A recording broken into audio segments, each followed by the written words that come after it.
It has been some time. Hello! Hello.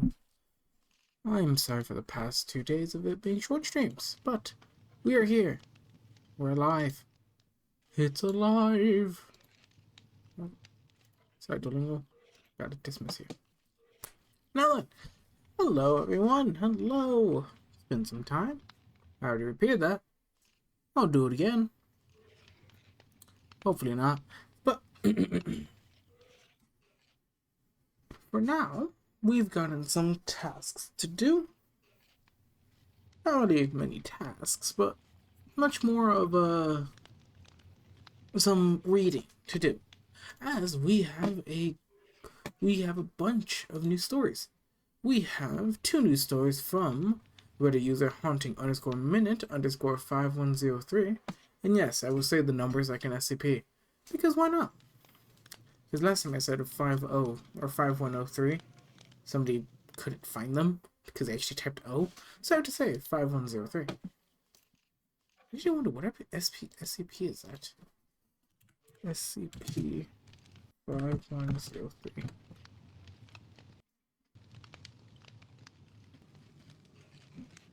It's an essentially large machine located in extra special hyper reality, currently only accessible through SCP. Okay.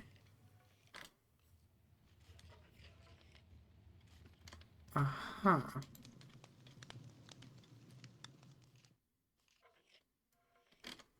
Very well. Now then, we got a brand new author who's making their debut, which, let me quickly load up their page, which it is Reddit user Unalloyed Saint Trina. I believe that's how you pronounce that.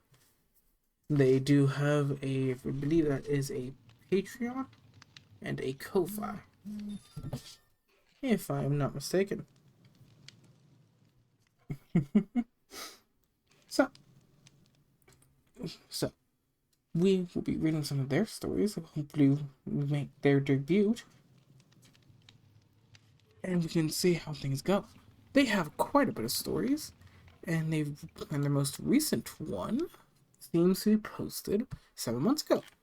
But their stories do go back quite a bit. Oh wait, I have this filtered by the best. Not very new. Oh no, oh, these are pinned. Oh, I might do this. Apologies. Their most recent story is 2 days ago, so they are a very active user. We'll be reading their stories relatively soon, but first I would like to get through the 2 stories of haunting_minute_5103. Now we have 2 new stories, and I had permission for one of them, which is the dinner service. I do not know if I have permission for the other one, though, which is I sold hours of my life and someone else is living them. I could quickly ask. Let me quickly go ask that. Let me quickly ask. It never hurts. Ah.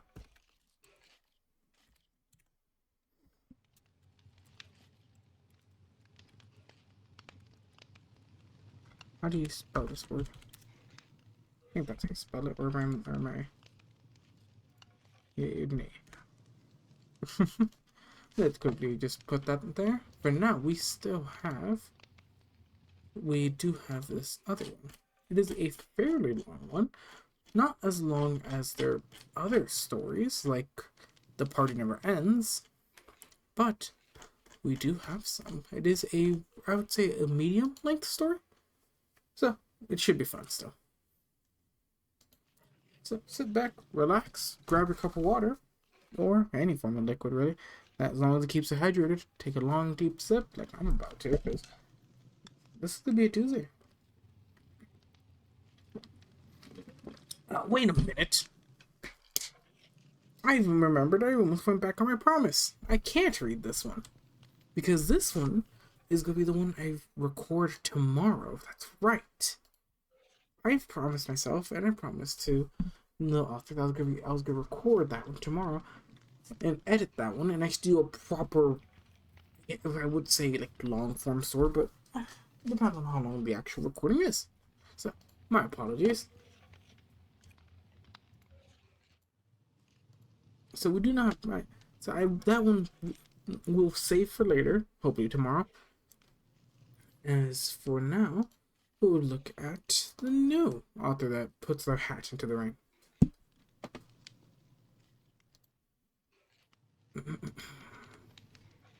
I forgot. Did they mention they had a favorite story?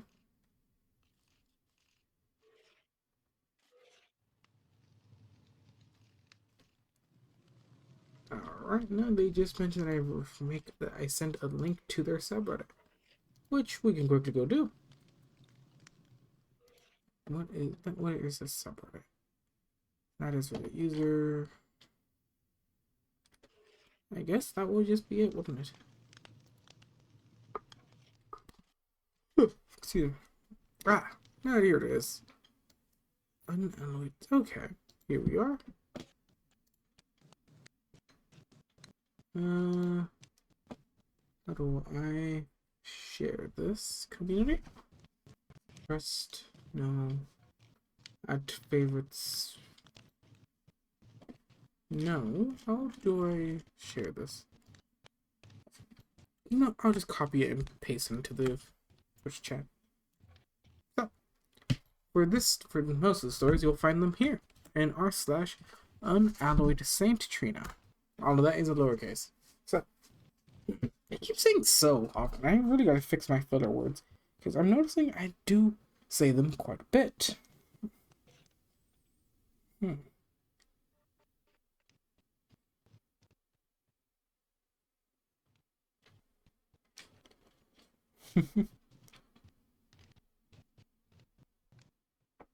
Very well, and I'm looking for one.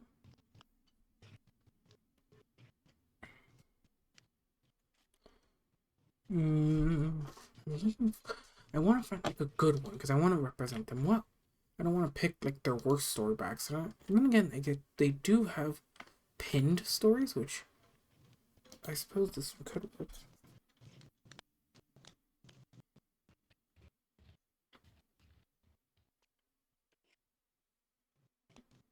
Okay.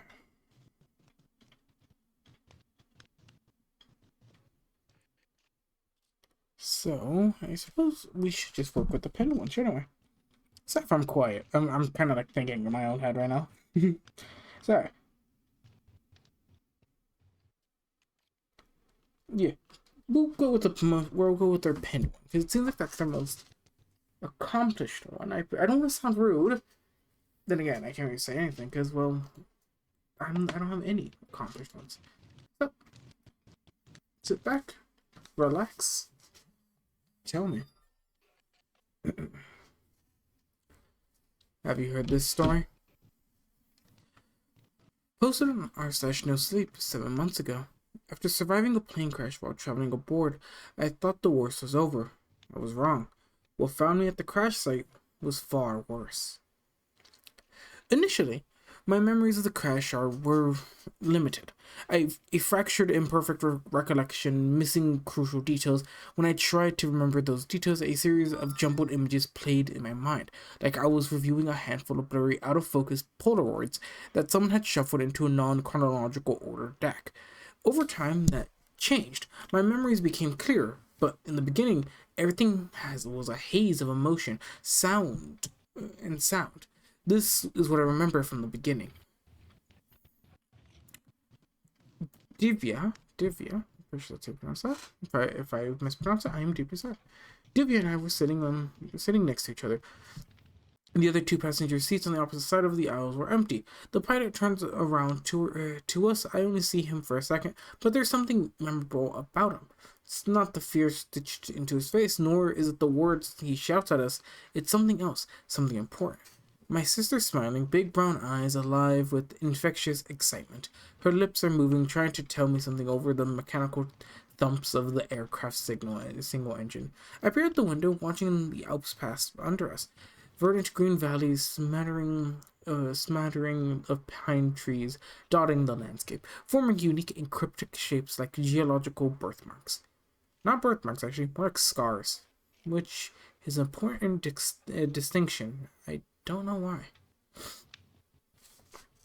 An ear-splitting noise is deafening and sudden, like an explosion. There's no fire, not at first at least. The gnawing and grinding of metal screams from me, Divya, and the pilot, and from someone else. Maybe there was someone else on the plane. The aircraft tilts forward.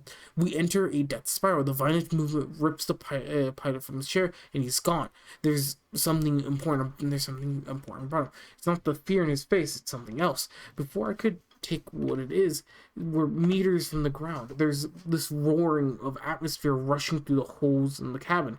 Terror swells in my throat. I want to turn my head. I want to see my sister, but there's not enough time. Everything goes black. I'm plunged into heart of a deep silent shadow. It's not death, but it's similar. Briefly, I return. My consciousness bubbles up from the depths of the shadows, and my eyes flutter open. It's quiet now. No more screams, no more chewing or metal. Only the humming chords of cicadas fills my ears. It was early morning when we crashed, nor now it's twilight. Air moves through my lungs and smells faintly of smoke and iron. Finally, I do not turn my head and see Divya. She's not far, but she's broken. Her battered body hangs in a nearby oak tree, like a warning. Dusty red blood stains that bark around Divya. It's sticky and warm on my fingertips. When I'm close enough to touch it, leaning against the trunk, I reached to pull her down from the canopy. She's much too high up, but I keep fanning my hands towards the heavens, pleading for a miracle. And again, I try to get a hold of Divya, as if I'd be able to anchor her soul onto the earth with the tight enough grasp on her body. I blink, and when I open my eyes, I'm alone in a hospital room, lying in my bed. There's no noise at all. Pure vacuous silence for hours and hours. As I slip in and out of awareness until a question shatters that silence. What do you remember about what happened to you, son? Says a tall, grizzled man in a dirty white lab coat, grayish blue eyes, intense, fixed on my own. The first week in the hospital went by quickly. Dr. Osler and nurse Annalisa were very attentive, practically at my beck and call. My suspicions were at a minimum during that time, so I could actually lay back and rest. When I was finally lucid enough, I explained that I recall about the crash to Dr. Osler, who listened intently from a wooden chair aside the hospital bed. My sister and I were Boston natives on holidays, and in the European countryside, we were flying over the Eastern Alps when something went wrong with the plane. I couldn't remember if it was spontaneous mechanical failure or if the pilot had accidentally collided with something. Either way, we fell to the earth like Icarus. I thought of Divya, a question idled in my vocal cords for a long time. A leech with hooked teeth buried in my flesh, my throat resisting release. Eventually, I asked. Courage was the spark. Empathy was the match. The resulting fire singed the leech off my throat, of my mouth. Either she was alive or she wasn't. Do you know if my sister made it to the hospital? Brown hair, mole on her cheek. The doctor inquired, his voice warm and delected like a sip of hot apple cider spiked with brandy. I gulped and nodded, bracing myself. Yes, we have her. She's in critical condition, but we're taking good care of her. We believe she will pull through, but she hasn't woken up yet. A relief galloped over through my body. I let my head fall back into the pillow, tears welling under my eyes.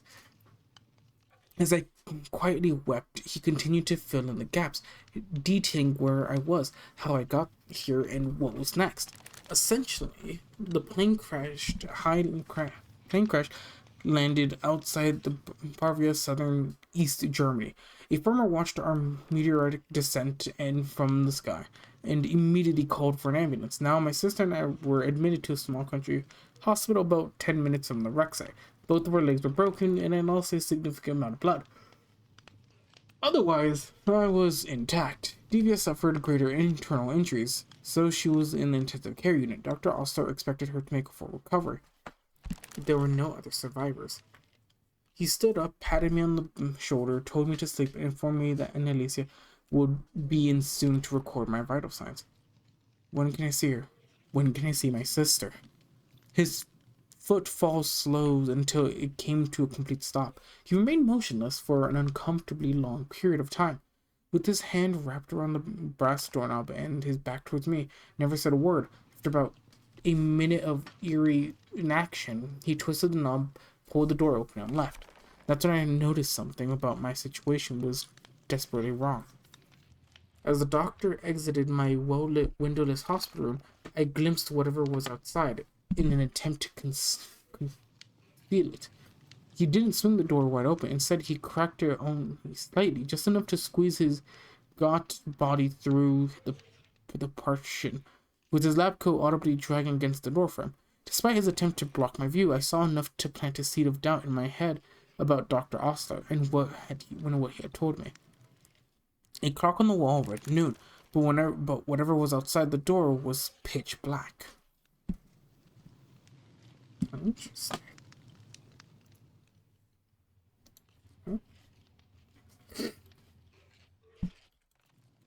Sorry, I got a message from one of the authors.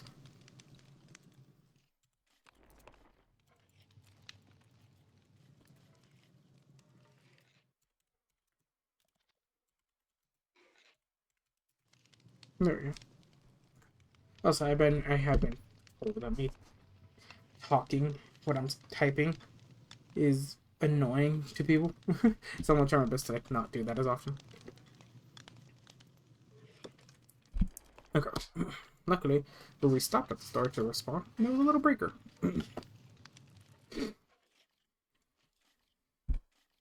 The foreboding darkness outside my room was only the first domino to fall. Though once I fully registered the uncanniness of the detail, a handful of other equally bizarre details came to the forefront of my mind. I did not have a satisfactory explanation for any of them. For example, the hospital was completely silent. No PA system, no tracking the location of particular surgeons, or announcing the visitor hours were over.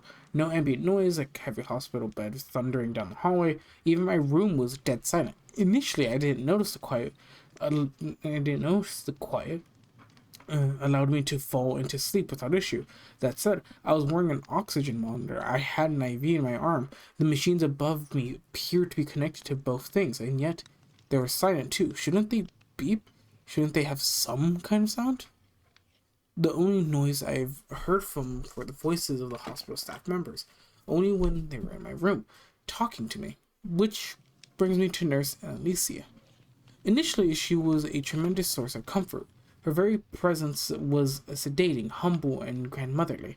Silver hair bursting over her shoulders as she moved through the room, a charming wrinkled smile on her face as she listened to me. Recount my life history to kill some time. Constant reassuring words about how well the hospital would be taking care of me.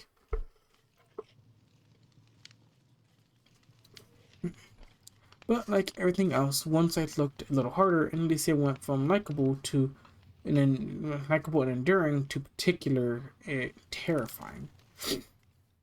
First of all, it seemed like she never left the hospital. For a week straight, she was my only nurse, coming and going from a room at random times. Never anything that implied a shift schedule. One day she came into my room 3 times within an hour to take my temperature, and didn't appear again until the following day. Another time I woke up to her determining my blood pressure. The rubbery cuffs tightly compressed my bicep, no stethoscope pressed into my arm, which I'm pretty sure is required for the measurement. She wasn't even watching the numbers rise and fall on the instrument's pressure meter. Instead, she was staring right at me, reciting the same phrase over and over again. Aren't we taking such good care of you? Aren't we taking such good care of you? Aren't we taking such good care of you?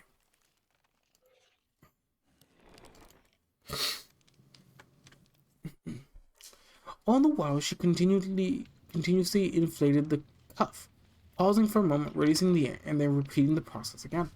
I just pretended to be asleep at first, but after an hour of that, my patience ran thin. And Alicia, don't you ever go home, or are you the only goddamn nurse in this whole hospital? I pushed, shouted. The cuffs deflated, hiss punctured the tension, slowly fading to silence over a handful of seconds. Eventually, she stood up, walked to the door, and exited, saying nothing at all. The behavior reminded me of how Dr. also reacted when I asked him about Divya. Divya? Yeah, Divya, honestly. I never saw Nandisi again. Well, not alive, at least. Every single nurse from then on was different from the last.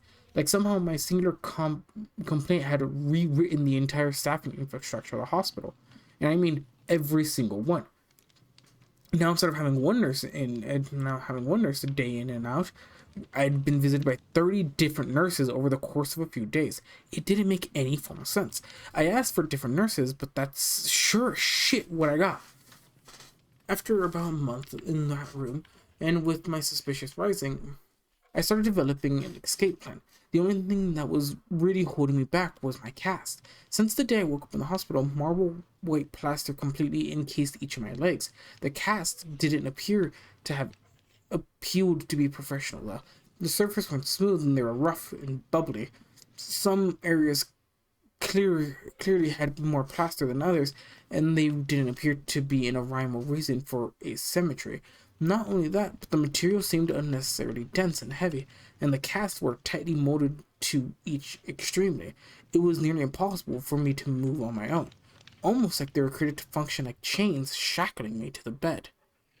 Are my legs truly even broken? I considered. I panicked, sweeping through me like a wildfire. I want to see my sister, I demanded. The nurse, a short man with thick brown red beard, dropped the clipboard he had been scribbling on. In response to my defiance, it clattered to the floor with a vacant expression painted on his face. He walked over to the door, opened it, and left. As the door creaked closed, revealing a glimpse of the waiting shadows, I grasped at the uncertainty of the oppressive darkness of the lingering outside my room had over time begun to cause my physical discomfort. I needed to know what was actually out there. But God, I desperately didn't want to know either. In a way, it represented my predicament. On the surface, I was in a hospital, but that was farce, an illusion of someone's benefit. In reality, some terrible darkness loomed over me, pulsing just below the surface,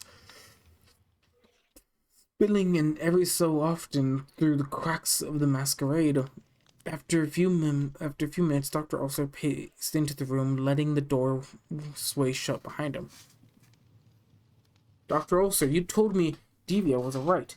Countless times you've assured me that she's recovering here in this hospital, and yet I haven't seen her once. Bring her here. If she's not healthy enough to come here, bring me to her. His gray-blue eyes bored vicious holes through me. He was livid, utterly incensed by my insubordination. She's not done yet. I stared back at him, dumbfounded and burning rage. What the fuck does that mean? The doctor looked away from me, with my composure glint behind his eyes, recalibrating his response with his head turned to the side, though I felt another emotion simmer inside my skull, an uncomfortable familiarity. As I studied a subtle skin tone line, I collided down the side of his nose. My mind was pulled into the day of the crash. Before the horrible realization could fully crystallize, he spoke again. Divya is not ready for visitors, I mean. Alright, well, what's the holdup? Tell me why she's not ready. His gaze met mine, now grim in result. Soon. I don't like this. I'm not gonna say soon. As that word crawled from his lips, he turned away from me and marched into the darkness. I said nothing. No protestation, no name-calling, no angry last words. Instead, I felt my mind race. My nervous system buzzed with ferocious static, trying to comprehend and conceal the overflow of information bombarding my psyche. Something about the way Dr. Osler's face contorted as he said that last word made the whole thing click into place. The pilot had a scar just like that. I could see it clear as day in my head, and I could finally recall what he'd shouted to Divya. And as he turned towards us from the cockpit, fear stitched across his face. Something just landed on the wing. Moments later, that something violently ripped him from the plane. What the fuck? Little spacer, take a break.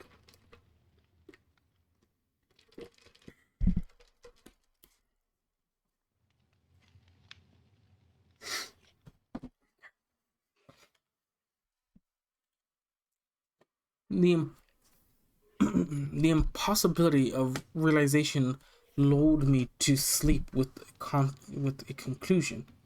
Confusion.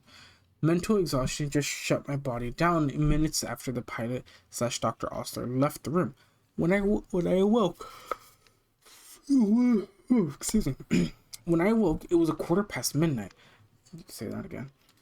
I had been asleep for a little over 6 hours. I may have slept for longer, had not been for a sharp stabbing pain in my lower back, my salvation disguised as agony. I pushed my torso forward, twisting my head back behind my back to dig for the source of the pain. After a few minutes, my fingers laid on the curve of something metallic that had punctured through the fabric of the ancient bedding. Once I recognized the spiral object, my eyelids excitedly shot open. It was a tempered steel spring. Time and use had eroded the tip to where it had become sharp. The thing wasn't a buzzy solve by any means. It was just something accessible that could maybe dig through the plaster cast that weren't preventing my escape. However, before I could start trying to tear the spring out, a disturbing change compelled my attention. For the first time in a month, there was no light in my hospital room. As I scanned the darkened scenery, attempting to orientate, I noticed something else as well. Something that peered the wind from lungs, leaving me breathless and slightly begging for air. A motionless blob of contorted shadows in the corner. Someone who was in the room with me. Who's there? A silhouette sprung to life, stepping forward until it was looming over me, the end of my bed, which it grinned. My heart leapt, dancing between reflex disbelief and terror, never saying one emotion for too long before moving to the next cycle. Evia? At first, she nodded her head slowly, but over a few seconds, her nodding sped up, becoming frantic, inhumanely quick, vertical pivots that seemed to have almost forced to shatter the spine and the neck. Greedy paralysis enveloped my body. I couldn't move, I couldn't speak, I couldn't just watch as Divya lumbered around the side of the bed until she was right over me, still rapidly shaking her head up and down. As she bent over the bed's railing, the nodding stopped abruptly. Nearly forehead to forehead, my sister finally responded, "Yes, it's me. Don't worry, okay? In fact, don't ask about me. I'm fine. They're taking much good care of us here." Her eyes were no longer brown. They were gray blue, like Dr. Ulcer's, like Nurse Annalicia's, like every nurse's eyes, actually. And with that, she stood up and turned and walked out the door.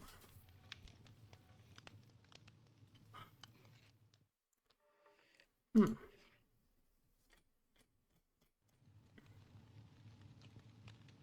Hmm.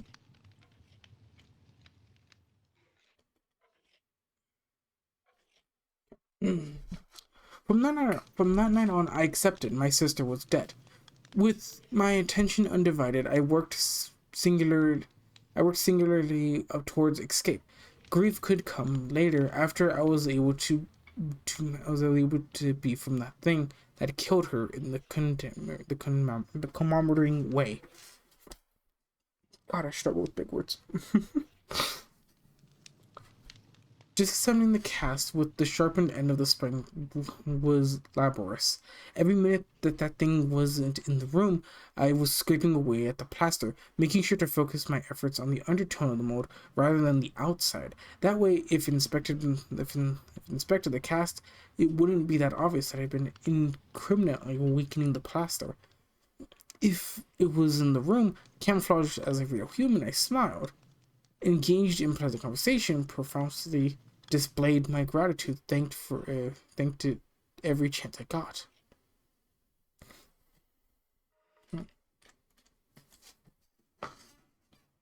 Eventually, I could tell what had been damaged the cast to the point where I could break myself loose. With a few more forceful hits, once I did, however, I knew there was no going back. My intention was to slip out of the clutches, which would have been written all over my freed legs, and as much as I attempted to discern a pattern, its appearance in my room, I just don't think there was one. Unfortunately, I meant that there wasn't a right time to make my escape. I had to guess and pray it wasn't nearby when I made my moves. Luck was on my side that day. The thing was close, but it was preoccupied. Despite shedding nearly 20 pounds of body weight in the hospital room, barely sustaining myself in the infrequent helpings of brackish meat soups, the thing brought me. My legs hold me upright. They had simply atrophied too damn much. Muscleless sleeves burdened with fragile bones and calcified tendons. Thankfully, my arms had retained enough strength to drag my emaciated body across the floor. Okay. With my back propped against the wall, side of the door, I halted my feeble moments and just disappeared. No footsteps running down the hall, no whispers of "Aren't we taking good care of you?" coming from the right side. It was ever only just the feared thumping of the heart stamping into the one's ribs. I took a deep breath, reached up to my arm to pull the knob, and slowly slid the door open. Why am I struggling to read? There's a breaker. Hold on.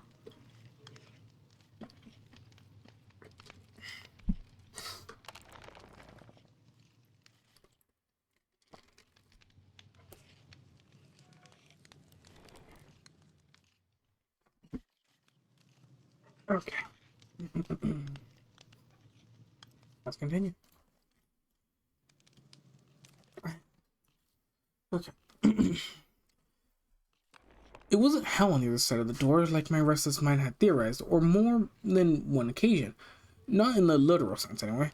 I really was in a hospital, and it was just abandoned. Had been for a while. Apparently, a discarded German newspaper I discovered was dated in September of 1969.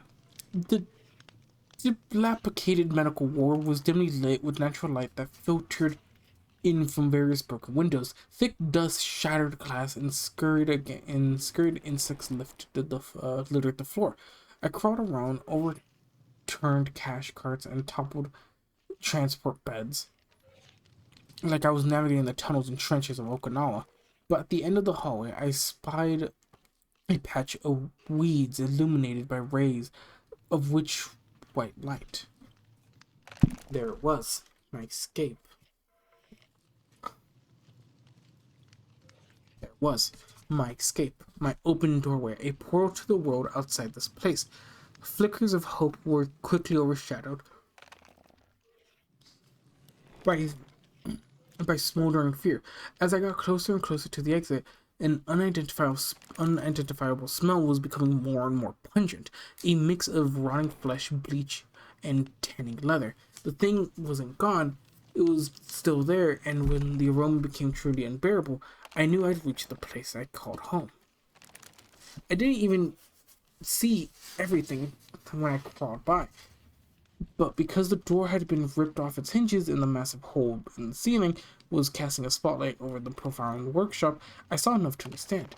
As much as I possibly could understand anyways, the chamber that stench was originating from was vast and carnivorous.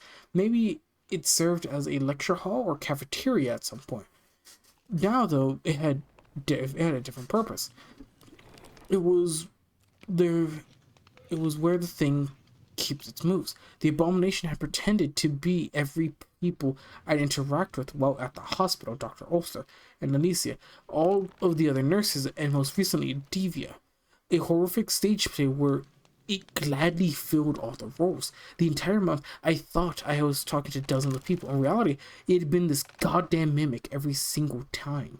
camouflage it by rotating series of gruesome disguises.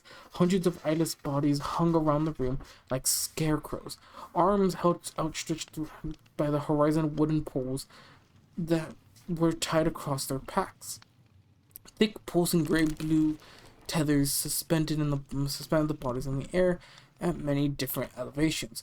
From somewhere high above, despite the ungodly order, most of them seemed to be relatively good. Relatively good condition with limited visible signs of decay. The assortment of fleshy mannequins swayed lifeless in the breeze as that spilled in through the minivan-sized hole in the ceiling, glistening with some sort of varnish as they dripped out beams of sunlight. Then I saw it, a gray-blue mass of muscular pulp roughly in the shape of a human being, cradling Alicia's eyeless corpse. It is the malfolded arms at the center of the room. Thousands of flies' wings jutted from every inch of its flesh. Some were tiny, but others were revoltingly magnified. Okay. The largest I could see was about the size of a mailbox. Even though the thing appeared motionless, the wings jerked and twitched constantly, blurring its frame with a cloud of chaotic movement. As far as I could tell, it had its back turned to me. I hadn't detected my interloping, which I'm stunned. In horror, the thing raised one of its kind, and I noticed that it was holding something small and wooden every few seconds. It brought it down, and it delicately caressed the nurse's hand in the object, dragging weathered bristles over her scalp. It was brushing Alicia's hair. Dude, why am I struggling to read? Oh my god. Am I that tired? I'm sorry. Keep reading, like skipping words and backtracking. Oh my god, am I that tired? Oh shit. I think so. Oh god. Oh, that just like factory reset my brain. Oh, okay. Oh. Oh, I don't think I'll be able to keep going. Oh, no, man, but I have stories. Oh, damn. Okay. Okay.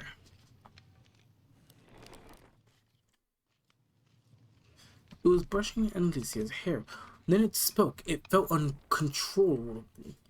Terror swam through my veins, causing my entire body to tremor like one of the abomination's wings. It sounded like 20 or 30 separate voices, echoing in unison, men, women, and even children, saying the words together, a choir of demand. Aren't we taking good care of you? Aren't we taking good care of you? I couldn't restrain the panic, like right before a blood-curdling wail involuntarily surged from my lips. I was saved by the thundering of the helicopter blades in the distance. The thing stopped speaking and tilted its head by the noise. At an unnatural breakneck speed, it shot into the air and through the hole in the road, carried into the sky by a legion of convulsing wings. Okay. There I was alone, howling into an airborne graveyard with the myriad of preserved corpses acting as if the only audience to my agony. They observed crumble from the eyeless sockets, their stolen bodies still silently swaying in the wind. I didn't see Devier's body. Ultimately, though, I don't think that's what it was best for. Dude, I'm mixing words up. Like, the words are moving.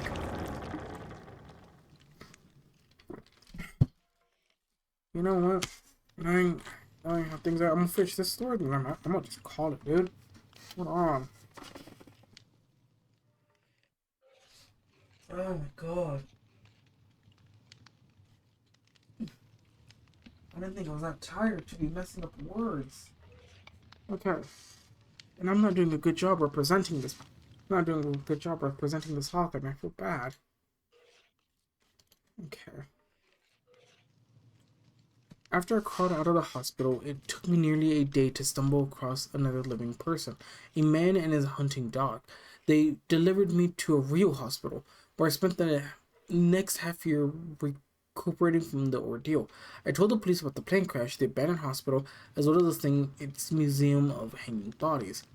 They all didn't dismiss my claims, nor did they call me crazy, but it was clear that they didn't plan on investigating it either. Whatever the things were, the detectives knew about it, and they didn't intend to infringe with its problems. Maybe it was just maybe it was just safer that way. That all took place a decade ago. Since then, I've salvaged as much of myself as I could. It hasn't been easy, but in the end, I put my life back together. Got married, had a few kids, symbolically turned Diva into a vacant grave with a tombstone. I listed her date of birth, her date of death, as the day of the plane crash, and I hope it's actually true.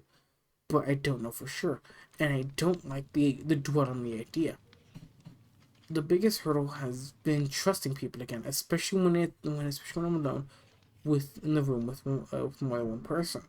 It feels decidedly unsafe. Checking their eye colors helps, but sometimes it's not enough. What if it's that thing in disguise looking to take me back to the godforsaken room? You might be wondering why I'm speaking up after all this time. Well, I finally decided to post this because of what happened this afternoon. My wife returned home early from work. She's been acting odd, sitting on the couch by herself, listening but not speaking. Her eyes were always been dark blues, but today they looked a little different. I'm locked in her own bedroom, and I could hear her saying something downstairs, but I can't discern the words. Only I could post it here. I'm going to open the door and find out, and I hope to God it's not what I think it is. We're going to take such good care of you. I'm surprised I was able to get through that. But the story, though, I will admit I got lost, but that's also because maybe my brain is like not working. Yeah, no, dude, I'll get up. I was about to get up and I just fell back. Okay, you know what? Let me just docs, stream information.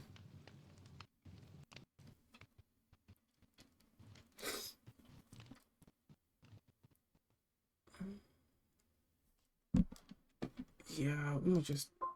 Okay. Oh god. I can't even open my PC settings with all my eyes like messing up. Yeah, I'm gonna go get rest. Oh god. Hey, well, everyone, thank you for stopping by. I'm sorry if this was very short. I'm trying my best to focus, but I keep feeling myself slip. It is not fun. It's like every single time I get up, I feel my body just say no. Right now, oh god. Right now, I almost just dropped my water bottle and I tried to go take a sip, and I almost missed my mouth. So I am not doing well. Okay, why did I close that? I need that for water soon. Okay. Yeah, yeah. Thank you for stopping by. Try your best to make the world a tiny bit better, and I'll live, so don't worry about me. Thank you. And for those on YouTube, still alive, I hope.